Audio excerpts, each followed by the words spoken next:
Hello and welcome back to Moonlit Journal.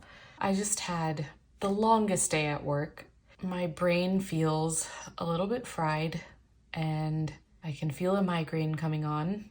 So I'm a little slow today. So apologies if I'm not articulating myself very well in this video, but I really wanted to just sit down and have some cozy, chatty time with you all and finally share some of my thoughts about the Hobonichi 2026 lineup. This is kind of the first year where I've had a YouTube channel when all of these things have been releasing, and it's the first time I've kind of paid close attention to the Hobonichi previews as well.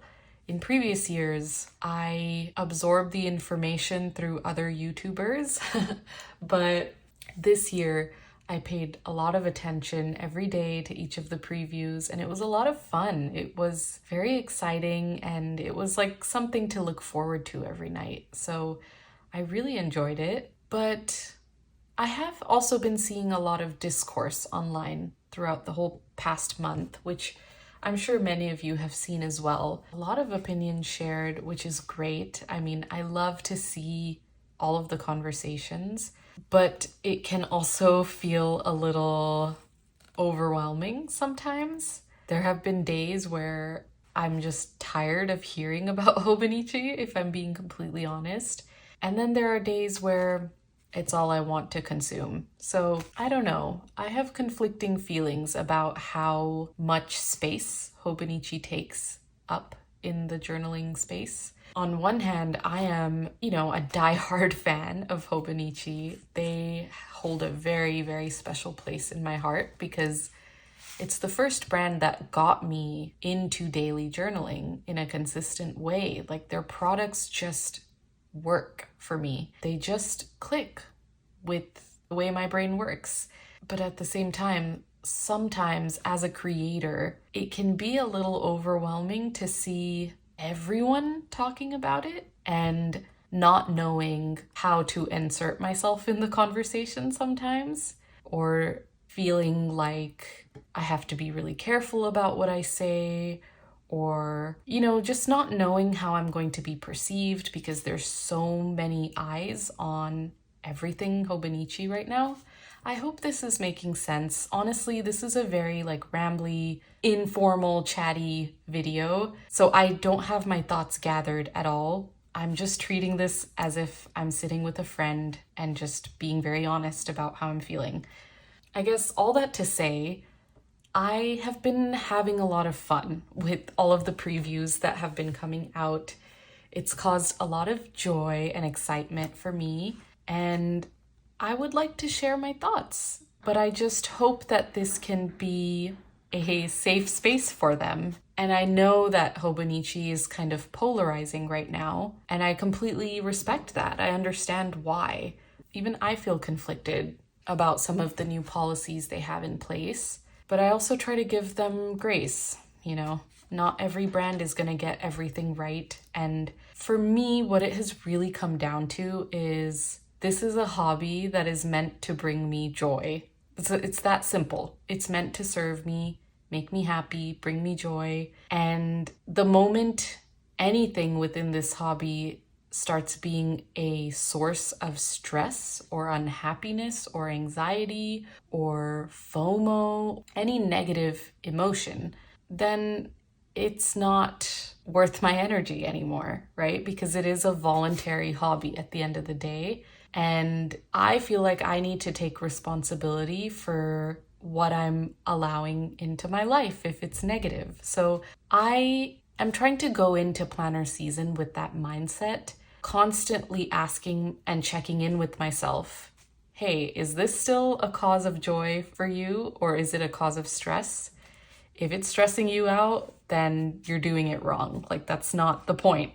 So that's how I'm going into it. I just wanted to share that in case that's helpful for anyone, or if you resonate with that. I'm trying not to become very emotionally charged with everything, because I can see a lot of that online, and that's not to blame anyone. It's only natural when you care so much about something, or, if something is so important in your life, of course you're going to be emotional about it. But I ultimately think sometimes the onus is on us to recognize that in ourselves and not take it so seriously when it starts to be a source of anxiety or stress. I know that is easier said than done, but that's how I'm trying to see it for myself, at least. Anyway, in this video, I really just wanted to talk about some of the releases for the 2026 lineup that caught my eye. Which ones really stood out to me, which ones I loved, and why. And then I also wanted, in the second half of the video, to talk about my plan for how I'm gonna approach this planner season and kind of the mental reminders I am telling myself so that it remains something joyful rather than stressful. And I'll make sure to leave timestamps so that you can go to whatever section you're interested in. And yeah, I wanted to put together a little spread talking about the items that I really loved from the 2026 lineup. And that way I can just talk through everything as I'm putting together this spread. Okay, so the first item from the 2026 lineup that I just fell in love with was the Yuichi Inoue Weeks cover. I think this design is just stunning. Like, it's beautiful. I can't really pinpoint why. On first glance, it just looks like a bunch of scribbles. It looks very simple. It looks like it was taken off someone's desk. But I think that's what is so charming about it. And I read up a little more about Yuichi Inoue because I had never heard of him before, honestly. And his story is amazing. I mean, he spent his entire career as an elementary and high school teacher up until retirement. He started creating art and calligraphy, and I think that's so amazing. I really love people who rediscover themselves many times throughout life, people who have the courage to do that. That really resonated with me. And I think there's just something so beautiful about the simplicity and the sincerity of the artwork. I don't know how to describe it. I think it's one of those things that either resonates with you or it doesn't. I specifically really love the Weeks design. I think there's an A6 and an A5 cover as well in this collaboration. Those are beautiful as well, but they look a little more graphic and bold. Versus this, I like that you can see many characters on the page. I think the A6 and A5, it's very zoomed in. It's like one big bold character. That's not as much my style, I guess. It's beautiful, but yeah. The only thing is I don't have a use for a Weeks, so I'm not going to be purchasing this, but I did still want to write about it because I just love the artwork so much. And actually, let me compose the page first so that I know kind of what order to go in. Okay, the next one that I was surprisingly taken by is the Junji Ito Tomi cover. I think it's pronounced Tomi or Tomie. I don't know for sure. It features artwork from the Tomi manga, which I'm familiar with this one. I haven't read it myself, but I've seen artwork of this manga before. Actually, one of my tattoo artists has done several tattoos of this character, I'm pretty sure. That's why it looks so familiar to me. But I love it. I love the style of this manga. I really love any illustrations in this type of manga style. And I loved all of the items from this collaboration. There is something so alluring about this character. I really liked the A5 cover as well, the black and white cover. I think it's titled Memory. I love that style of illustration. And I love that it kind of has that dark, creepy vibe to it.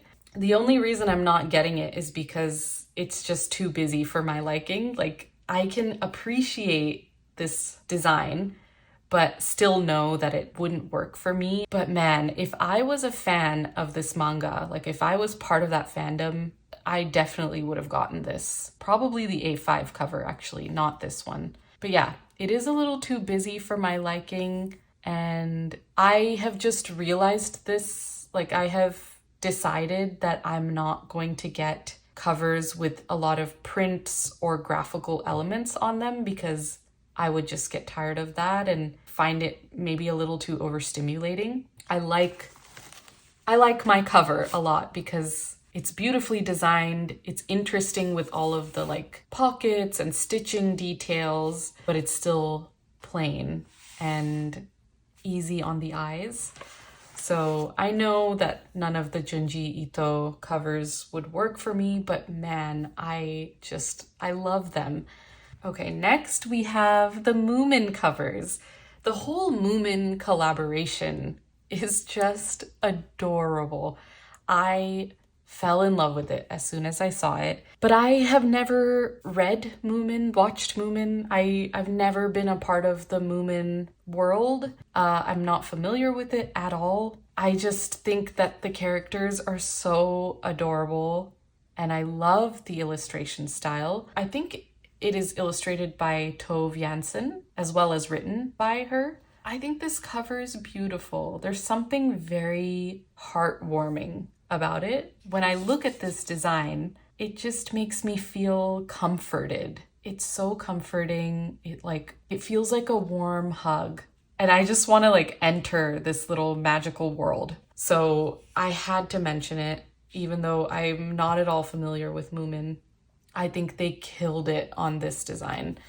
And if I was a fan of Moomin, I would definitely have purchased this. For sure. I mean, even the inside of the cover, I think is so beautifully done.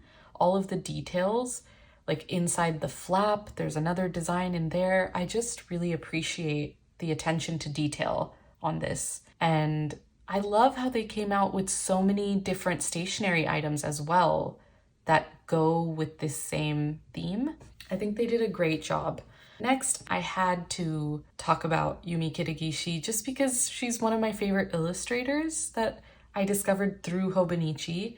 And it's one of the reasons why I love Hobonichi, because they've introduced me to so many different artists that I would have never known before. And to be honest, I didn't love the Yumi Kitagishi items this year as much as last year's items. And I just feel like it looks very similar, honestly, to the designs that were developed for last year. I know the covers are different this year, but you know, they resemble each other quite a lot. I guess I just would have enjoyed a design that maybe looked completely different from last year. Of all of the designs that she put out for this year though, I think the A6 one was my favorite. I really like the pen loops specifically. I think they look so cute. And I'm just smitten with anything Yumi Kitagishi designs. So I'm just being nitpicky. Honestly, I think the designs are beautiful. Again, though, I would not purchase it personally just because it's so busy.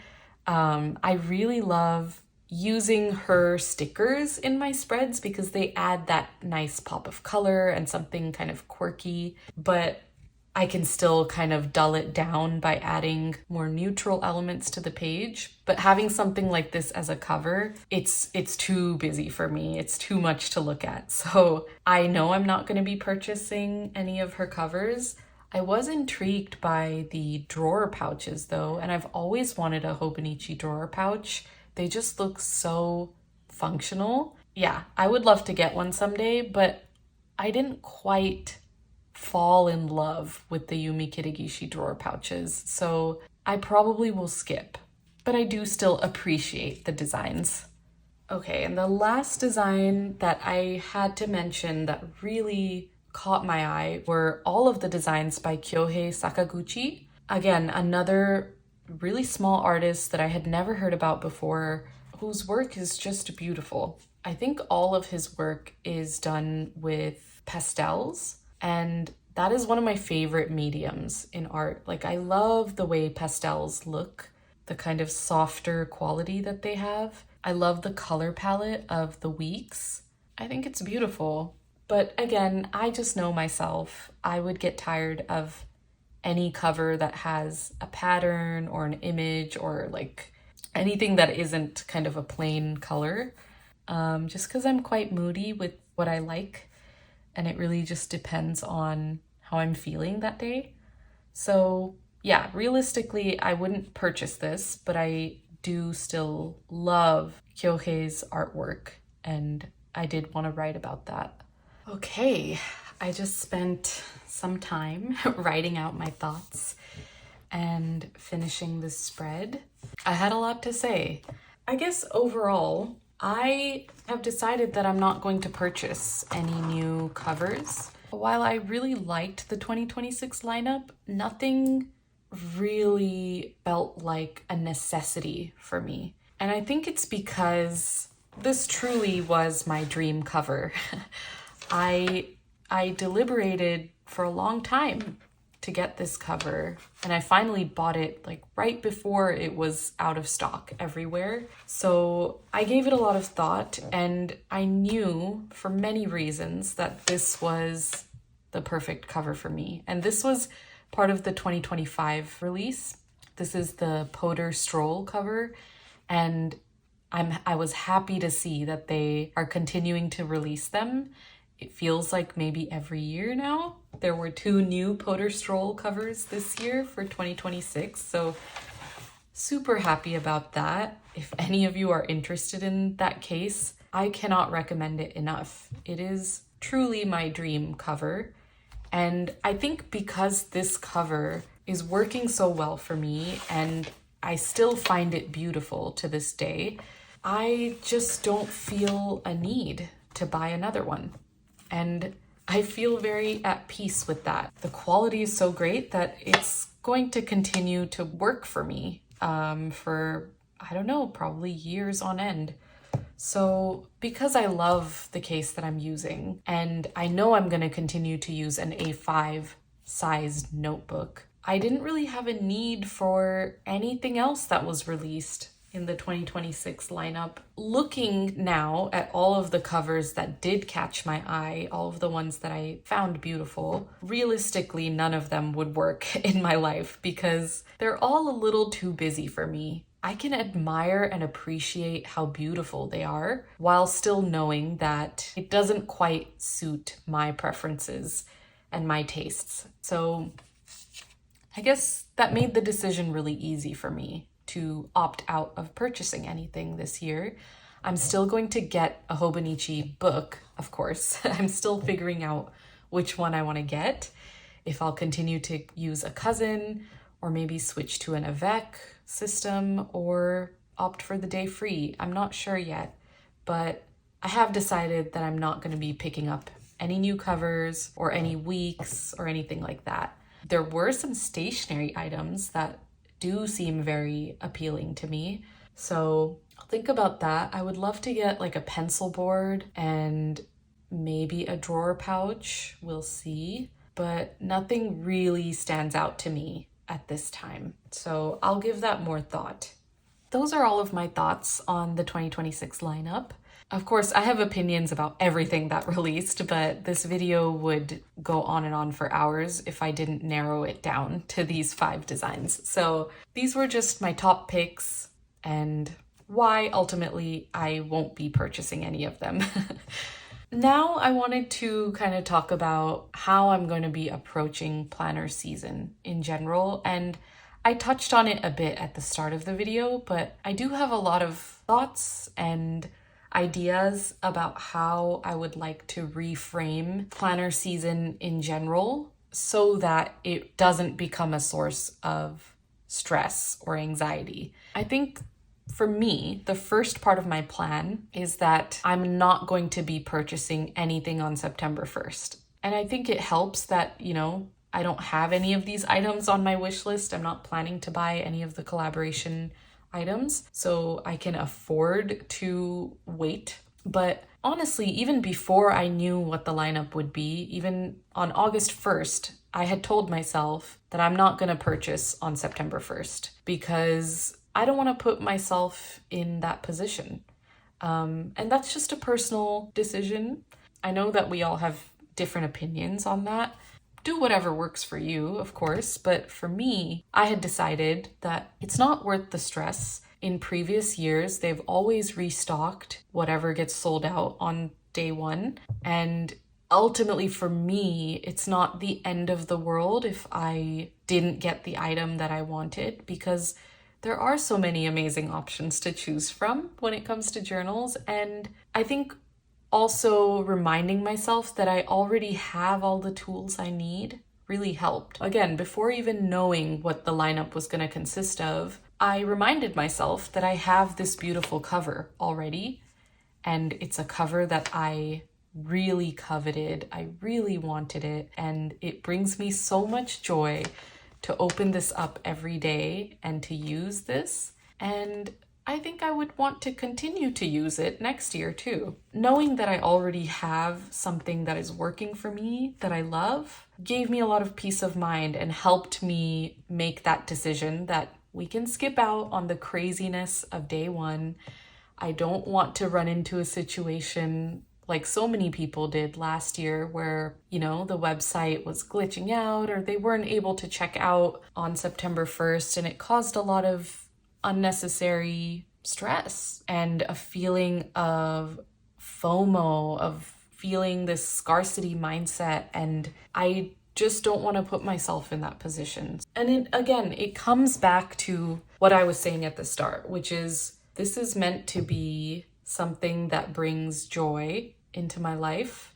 And the moment it starts causing stress or anxiety, it's not worth it. And the thought of having to stay up late on August 31st and have my cart ready to go and, have backup options, all of that ready, it just felt like too much of a mental load. And I already have that at work, and I don't want to introduce that when it comes to my hobbies as well. So that's just a decision I made, that I'm gonna wait to get the items that I want. And if it means that it sells out and I can't get what I want, then it's okay. I have the tools that I need already.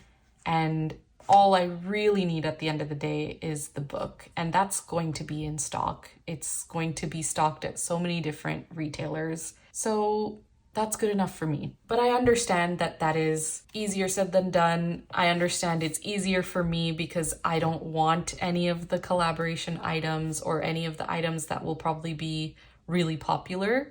So I won't be competing, I guess, with other people to get what I want. But truthfully, that is the approach I would have taken regardless. The other tip I have for surviving planner season is being honest with yourself about what actually works for you. As much as I loved this week's cover, I immediately had to rule it out because I know that a week's format just doesn't work for me. I don't have a use for a week's. So that really helped narrow down what I actually would buy. There were so many covers that were A6 size that I really loved, but I don't use an A6 sized notebook. I'm so used to A5. That's what's comfortable for me. So it was easy to then say, okay, as much as I love this, I have no use for it. I think it's important to be honest with yourself about that, because let's say you introduce a week's into your life again just because you love the design. That design's appeal is only going to last so long. It'll be a new shiny object in your hands for a month, 2 months max. But eventually, the frustration will set in. If it's not working for you, if it's not a format that you enjoy using, then no amount of beauty on the outside cover is going to make up for what it lacks. And eventually, it will become a source of frustration. So I think just trying to look ahead, think long term, like 5 months from now, will I really still love this enough to keep using it if it's not something that already fits into my system naturally? I think that's a great way of kind of ruling some things out. And then finally, this one might sound a little weird coming from me when I have a YouTube channel myself, but I think it's really important if you find yourself getting stressed out or having any negative feelings around planner season, I think it's important to take a closer look at the channels that you are watching, the content that you're consuming, maybe the Instagram accounts that you're following, and maybe just for the time being, avoiding the ones that have different spending habits than you do. And I really hope this isn't taken the wrong way, but I guess I can just speak from my own experience. I think sometimes there are some content creators that are much quicker to acquire things and bring things into their life than I am, for example. And that's not to criticize that at all.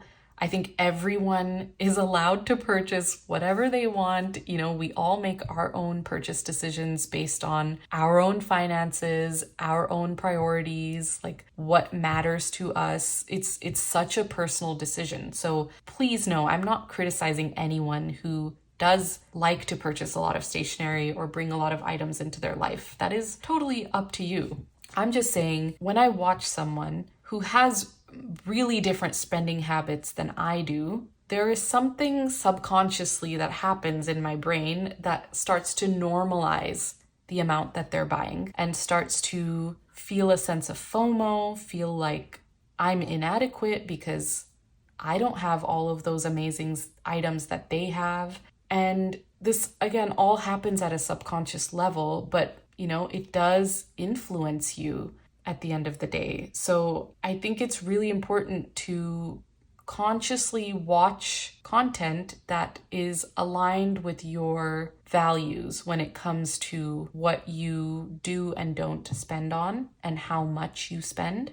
And I only say this if it is causing negative feelings for you. If you're able to watch that content and just feel happy and excited for that other person and not internalize any of it, then that's wonderful. Continue doing that. But for me, sometimes I have found when I watch a ton of hauls, I do start to feel negative feelings. And that's when I really have to check myself and limit what I expose myself to. And so it's usually around planner season that I like to be very selective about the creators that I watch. And I try to find ones that, you know, have similar spending habits to me, or that are maybe more intentional about what they bring into their life, because that's what I would like to do in my life. I really hope that came across the way that I mean it to. I'm really not judging anyone's decisions. I am a huge advocate for spending on what brings you joy and what serves you and serves your soul. So I'm just saying, I think it's really easy to get swept up in all of the content that is being created about Hobonichi right now and planners in general, and just to be mindful of what you're consuming and maybe just pay attention to how it's making you feel. Okay, I think those are the main ways that I'm approaching planner season, focusing on joy, the moment it starts to cause stress, being aware of that and mentally kind of detaching. 2, I'm deciding not to purchase anything on September 1st. We have all the way until December to figure this out, so don't feel a sense of urgency just because you might be seeing a lot of content about this right now. You know, we're still in the middle of 2025. You have a lot of time. Don't worry. 3, being really realistic and honest with myself about what books actually work for me, what formats work for me, what fits into my lifestyle, and using that as the guide for what I will purchase. And then lastly, curating the content that I'm exposing myself to, being very mindful about how it's making me feel, and choosing what I decide to watch and give my attention to based on that, based on how it's making me feel. So that is my plan for the next few months ahead of me. I hope that it's helpful for any of you as you figure out your plans for 2026. And I would really love to know your thoughts in the comments as well. If you have any rules that you kind of set for yourself that help you get through planner season, please share it in the comments. I would also love to know what you thought of the 2026 lineup. What were your favorite items? I just think it's so interesting how we all have such different tastes and preferences, and I've been seeing so many Reddit posts about everyone's wish lists, and it's been so fun to see. So I would love to hear in the comments as well what you loved from the lineup. Thank you so much for watching. I really appreciate you being here and for helping to make this community a safe space for all of us to share our joy and our opinions. I always love hearing from you. Thank you for being here, and I will see you in the next one.